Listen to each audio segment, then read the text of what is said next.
সন্তোষ জানিয়েছেন যে গণমাধ্যমের পরিস্থিতি উন্নতি হয়েছে, তারা অবাধে এবং বস্তুনিষ্ঠভাবেই সংবাদ পরিবেশন করতে পারছেন, যেটা বিগত সময়ে বিগত ফ্যাসিস্ট আমলে যে ধরনের নিয়ন্ত্রিত একটা গণমাধ্যম ব্যবস্থা ছিল এবং নানা সংস্থা থেকে নানাভাবে তাদেরকে ফোন দেওয়া হতো, হেনস্থা করা হতো, সংবাদ গুলোকে পক্ষপাতিত্ব করা হতো, সেই জিনিসগুলা তারা আমরা এই অন্তর্বর্তীকালীন সরকারে সেই জিনিসগুলা হবে না সেটা প্রথমেই আমরা প্রতিশ্রুতি দিয়েছিলাম।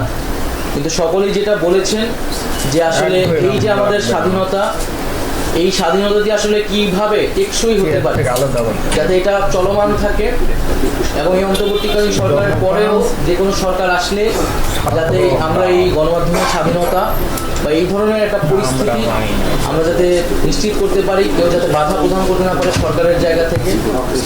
তো সেটার জন্য গণমাধ্যম সংস্কার কমিশন কাজ করবে। গণমাধ্যম সংস্কার কমিশন মূলত বিভিন্ন পক্ষের সমন্বয়ে গঠিত এবং বিভিন্ন পক্ষের সুপারিশ ক্রমেই কিন্তু আসলে এখানে একটি রূপরেখা তৈরি করবে, কোনো কিছুই আসলে উপর থেকে চাপিয়ে দেওয়া হবে না।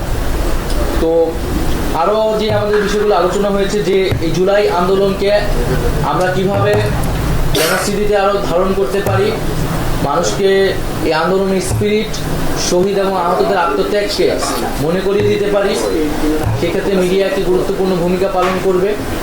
এবং এই যে বিগত সময়ে বিগত রেজিমে যে দুর্নীতি, অপকর্ম, দুঃশাসন, গুম, খুন, লুটপাট হয়েছে এবং তার নানা তথ্য কিন্তু আপনাদের সাংবাদিক বৃন্দদের কাছে আছে, সেই তথ্যগুলো সেই সময় হয়তো প্রচার করা সম্ভব হয়নি, কিন্তু এখন কিন্তু সেই সময়ে এসেছে এবং সেই তথ্যের উপর, প্রমাণের উপর ভিত্তি করে কিন্তু বিচারের আওতায় আনা হবে। আপনারা জানেন যে বিচার প্রক্রিয়া চলমান।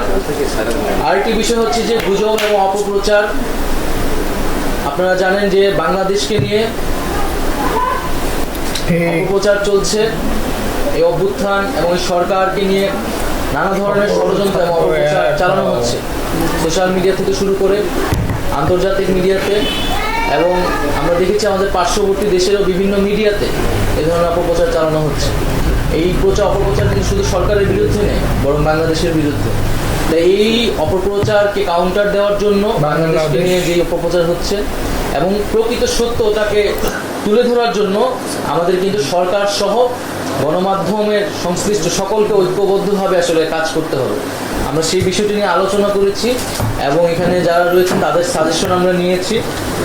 এবং আরেকটি বিষয় যেটা হচ্ছে যে জুলাই আন্দোলনে যারা অনেক সাংবাদিক আমাদের ছাত্র জনতার পক্ষে কাজ করেছেন, তাদের নিরাপত্তার বিষয়, তাদেরকে যাতে কোথাও হেনস্থা না করা হয় সেই বিষয়টির জন্য সেই বিষয়টি আমরা আহ্বান জানিয়েছি।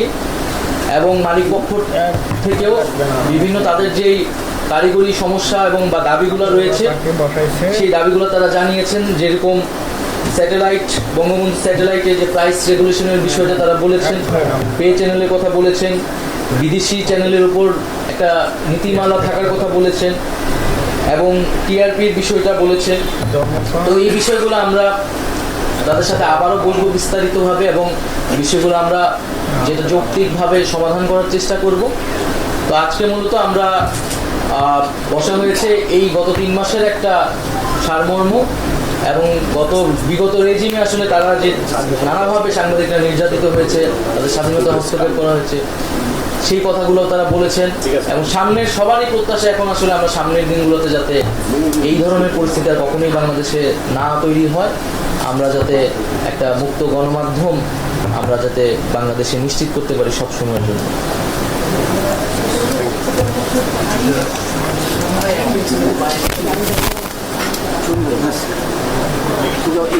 মানে যেটা যে টেকসই, সেই গণমাধ্যমের স্বাধীনতা টেকসই করার একটা উপায় হচ্ছে আসলে যে নীতিগত সংস্কার বা আইনগত সংস্কার। আমরা কিন্তু অলরেডি সাইবার সিকিউরিটি অ্যাক্ট নিয়ে একটা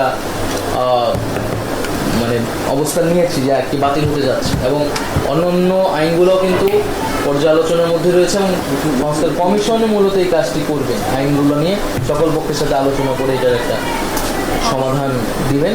এবং আমার জায়গা থেকে তো আমি বলেছি আমরা মনে করি আইন যত কম হবে গণমাধ্যমের স্বাধীনতা তত বৃদ্ধি পাবে।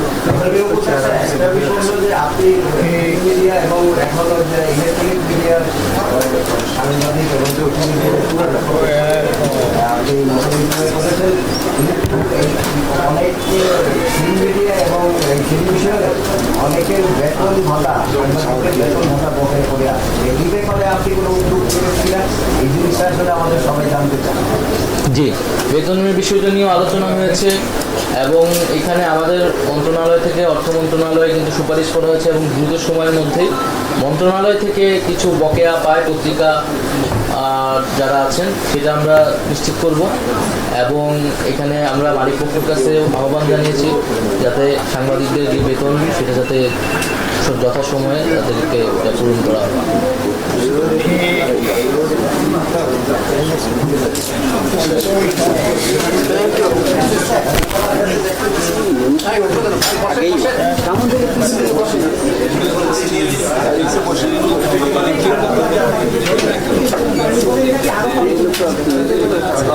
দেখেন এইখানেও উপস্থিত আছেন যারা প্রথিতযশা সাংবাদিক, বিভিন্ন অনেকদিন ধরে সাংবাদিকতা করে আছে কিন্তু বিগত রেজিমে তারা কখনোই সচিবালয়ে ঢুকতে পারেনি, তাদের কোনো অ্যাক্রিডিটেশন কার্ড কখনোই দেওয়া হয়নি এবং বিগত রেজিমে অ্যাক্রিডিটেশন কার্ডের তো কোনো নীতিমালাই ছিল না, দলীয় কর্মীদেরও দেওয়া হয়েছে, যারা সাংবাদিক না তাদেরকেও অ্যাক্রিডিটেশন কার্ড দেওয়া হয়েছে।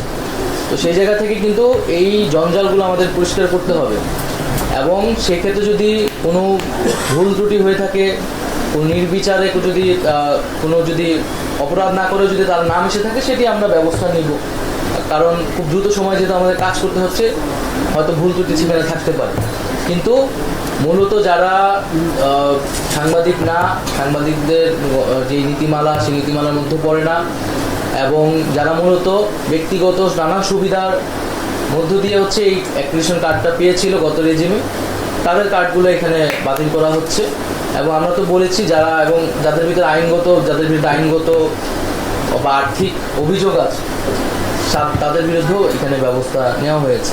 তো সেটা নিয়ে আসলে দুশ্চিন্তার কোনো কারণ নেই, এখানে নবায়নের সুযোগ থাকবে এবং ধীরে ধীরে আমরা এটা নবায়ন করব এবং যেটা হচ্ছে কারো যদি সেখানে নাম এসে থাকে সে যদি আমাদের কাছে সুস্পষ্ট তথ্য প্রমাণ দেয় তাকে আবার বিবেচনা করা হবে। মিটিং আছে, হ্যাঁ, থ্যাংক ইউ।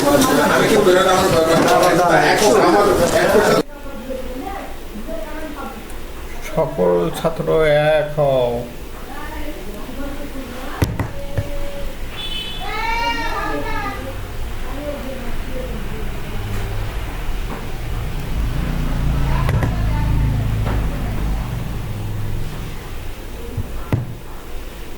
বাংলাদেশ